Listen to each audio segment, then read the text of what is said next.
Hey everyone, so in today's video, we seriously need to talk about what's happening with Genshin Impact version 6.2, because even though everything is still early and nothing has been officially announced yet, we already have so many leaks and whispers flying around that it honestly feels like the hype train has already left the station. From a brand new Pyro Sword user with a dual form kit, to one of the most anticipated harbingers finally letting us control her in the story, to buffs for older characters that could change the meta.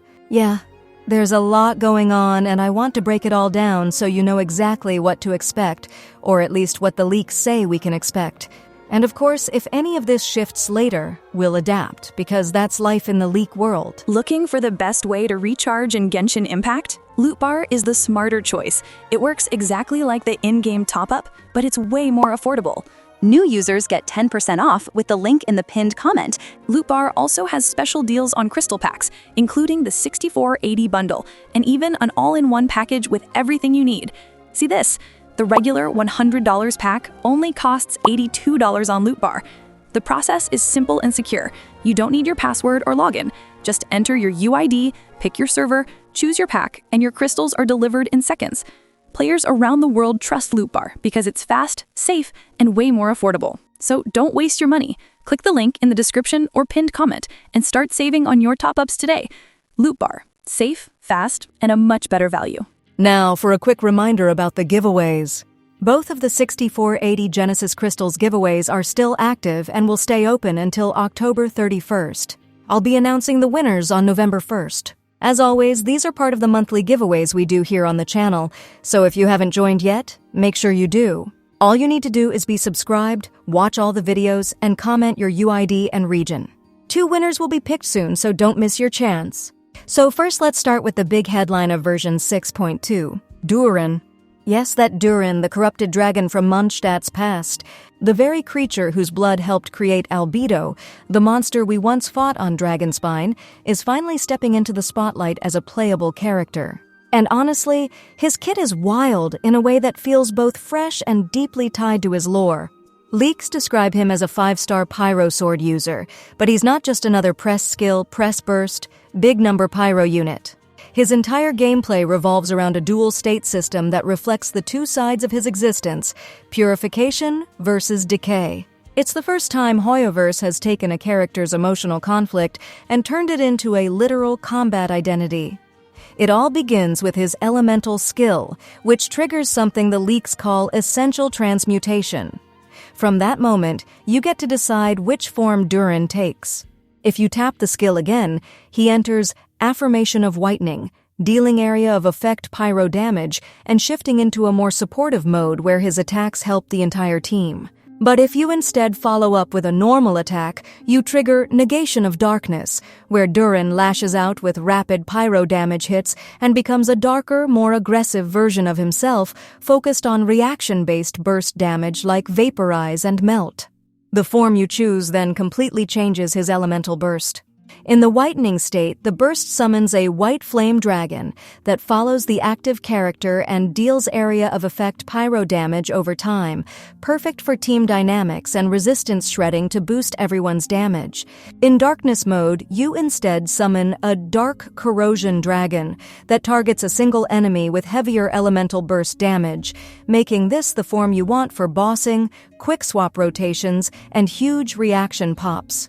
So depending on the fight, Durin can fluidly switch between a team buffer and a single-target pyro menace. And that versatility is something we haven't really seen in this element since the early days of Bennett and Xiangling. Even his signature weapon, again, leaked, not confirmed, is designed to boost attack for the entire party after his burst triggers, which means he isn't selfish at all. He's literally empowering the whole team while still dealing damage himself. If this design holds into release, Durin could be a major turning point for Pyro teams. Not just another on-field carry, but a character who modernizes the element with mechanical depth and flexible roles. It's like HoYoverse looked at Pyro's current state and said, yeah, this needs evolution. And Durin might be the answer. And speaking of evolution, HoYoverse looks like they're finally acknowledging that older characters deserve love too. If leaks pan out, version 6.2 might add actual buffs to some classic Mondstadt characters, including Albedo, Mona, Klee, Razor, Sucrose, and even Venti. This isn't like artifact band-aids or tiny quality-of-life fixes. We're talking kit adjustments that increase their damage, improve scaling, and in some cases give them new synergy effects. The goal here is pretty clear. Keep the whole roster relevant as enemy health bars continue inflating with every region. And honestly, as someone who loves seeing old favorites rise again, I'm all for this. Imagine Sucrose becoming a true elemental mastery queen again, or Albedo finally leaving the just place the flower and leave prison.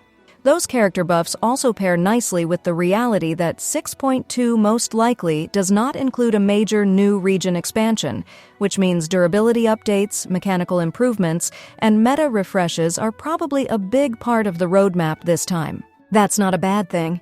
Sometimes the most impactful patches aren't the ones that add more map, but the ones that make the game you already have more exciting to play. But I think the biggest emotional moment for players, especially anyone who has been following Genshin lore from the start, is the possibility of Columbina, the Fatui's damselette, finally becoming playable in some form. Now, before we all scream 6.2 Columbina banner when, let's slow down. The leaks specifically state that she might be temporarily playable during the 6.2 Archon quest. Not a banner, not full availability. More like a trial moment, kind of like how we were able to play, or rather, walk with Mavuika during the Archon quest before her release. The restricted walk and slash version might still be on the table, but the leak wording actually says we'll be able to use her skill. And it even mentions a ring-throwing skill test. That sounds like actual gameplay input, not just cinematic combat. This lines up perfectly with Hoyoverse's recent release pattern. Give players a teaser, let them get attached to the character's presence and combat identity, and then drop the full banner in the very next version. So, if Durin is the main banner for 6.2, then Columbina is strongly suspected for 6.3, especially since leaks say her internal character data is already close to final. And just imagine her gameplay reveal alongside her own haunting opera-style theme. Tell me that wouldn't break the internet? Even the element debate has gotten spicy because some leftover placeholder data listed her as Cryo, while reliable leaker circles insist she's Hydro, which fits much better with the region's identity and previous teases. Now, there are skeptics, because remember Mika? Yeah, he was supposed to be playable in his first story appearance, and we all got baited. So even if the leak community seems confident, I'm still putting a big friendly "this is not confirmed yet" banner over this whole topic. But if this does happen, it might be one of the most hype moments we've had in a Genshin story quest in a long time. I mean, how often do you get to actually test drive a Fatui Harbinger? And that actually brings us to banners. While nothing is locked in, leaked banner roadmaps currently suggest Durin arrives first. Then reruns might include characters like Verisa, Silonin, and Venti, returning to take advantage of those Anemo buffs we talked about. The puzzle pieces don't fully connect yet, so I'm keeping banner expectations flexible. But the takeaway is Durin in 6.2 seems likely, Columbina likely soon after, and reruns sprinkled in depending on balancing needs. When it comes to the bigger picture of the update itself, the absence of a new region doesn't mean a lack of content. We could see a new seasonal event delivering a free 4-star weapon.